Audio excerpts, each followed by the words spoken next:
আসসালামু আলাইকুম ওরহমতুল্লাহি ওবরাকাতুহ। চলে আসলাম আরেকটি ভিডিও নিয়ে, কিভাবে ডাটা লোড দিবেন। তে খুব গুরুত্বপূর্ণ ভিডিও। দেখেন, আমি আপনাদের মাঝে দেখাচ্ছি কিভাবে নতুন একটি মাল লোড দিবেন। প্রথমে আপনাকে ডাটা লোড দিতে হবে। প্রথমে আপনাকে ডাটা বা 99 লোড দিতে হবে। সিলেক্ট করলাম 99, ইন্টার চাপ দিলাম। সিলেক্ট করার পর আপনার ইন্টার চাপ দিলেই হয়ে যাবে। মাল লোড নিচ্ছে, আপনারা মনোযোগ সহকারে দেখেন। ভিডিও স্কিপ করবেন না, স্কিপ করলে বুঝতে পারবেন না।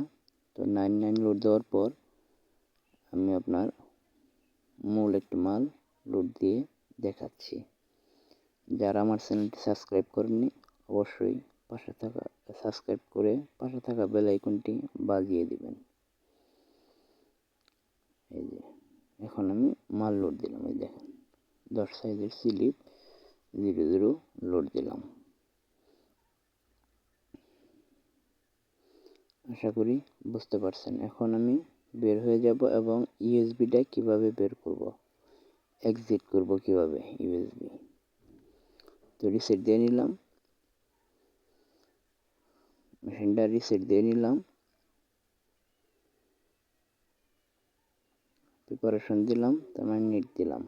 এখন দেখেন ইউএসবি এক্সিট করব কিভাবে। এই দেখেন ইউএসবি, ইয়েস।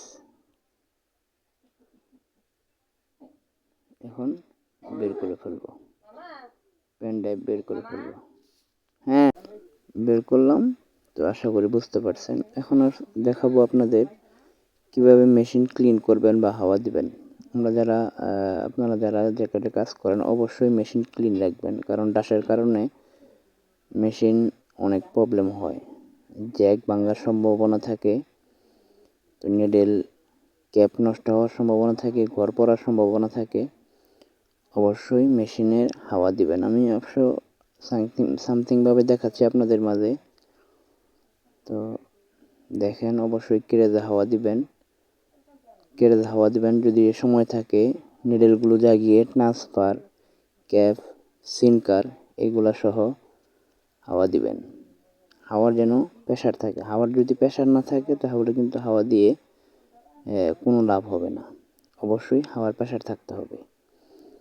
আমি নিডেল জাগানো হয়নি, এমনি উপরে উপরে হাওয়াটা দিয়ে আপনাদেরকে একটু দেখানোর চেষ্টা করতেছি।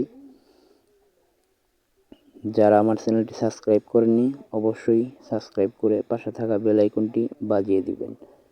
আর আপনি কোন বিষয়ে ভিডিও দেখতে চান, অবশ্যই আমার কমেন্ট বক্সে জানিয়ে যাবেন। আমি সেই বিষয় নিয়ে আপনাদের জন্য ভিডিও বানাবো। আশা করি বুঝতে পারছেন। ধন্যবাদ।